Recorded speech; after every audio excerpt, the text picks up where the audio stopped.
मचियाई बैठी है सासु त बहुअरिया रज करई हो। मचियाई बैठी है सासु त बहुअरिया रज करई हो। ए सासु हमारे जमुनिया कसाध जमुनिया मंगाई दे तू हो। ए सासु हमारे जमुनिया कसाध जमुनिया मंगाई दे तू हो। बोलियाऊ ये बहू बोलियो बोलही नहीं जानियो हो। बोलियाऊ ये बहू बोलियो बोलही नहीं जानियो हो। ए बहुअर जमुनी का रसवा कसाइल ललन हुई है सावर हो। ए बहुअर जमुनी का रसवा कसाइल ललन हुई है सावर हो। बोलिया त बोले लू सासु बोलही नहीं जाने लू हो। बोलिया त बोले लू सासु बोलही नहीं जाने लू हो। ए सासु सावर बरन भगवान देखत निकल गई हो।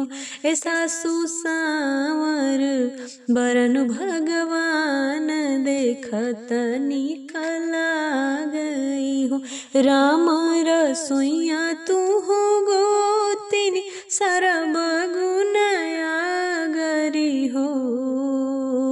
राम रसोइया तू हो गोतिनी सरब गुन आगर हो। ए गोतिनी हमारे जमुनिया कसाध जमुनिया मंगाई दे तू हो।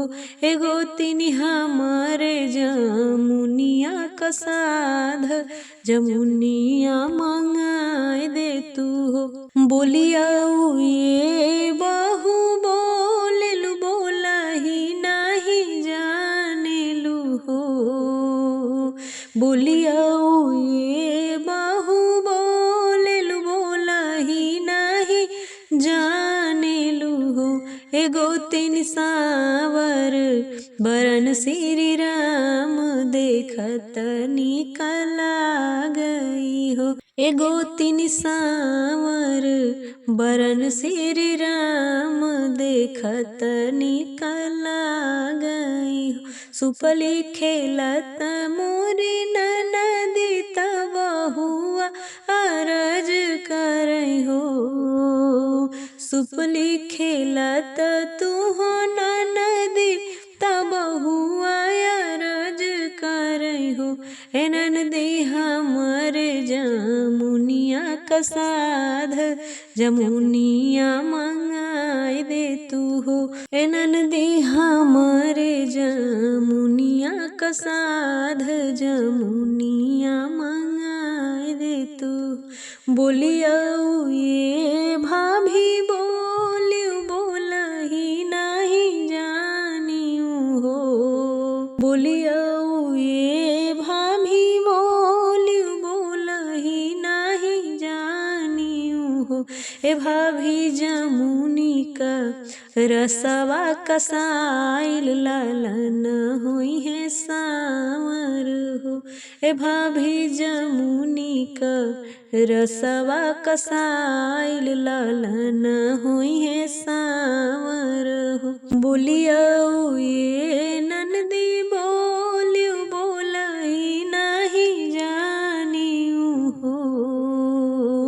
बोलियाऊ ये ननदी बोलियो बोलही नहीं जानियो हो। ए ननदी सावर बरन मोर श्याम देखत निकल गई हो। ए ननदी सावर बरन श्री राम देखत निकल गई हो। ए ननदी सावर बरन भगवान देखत निकल गई।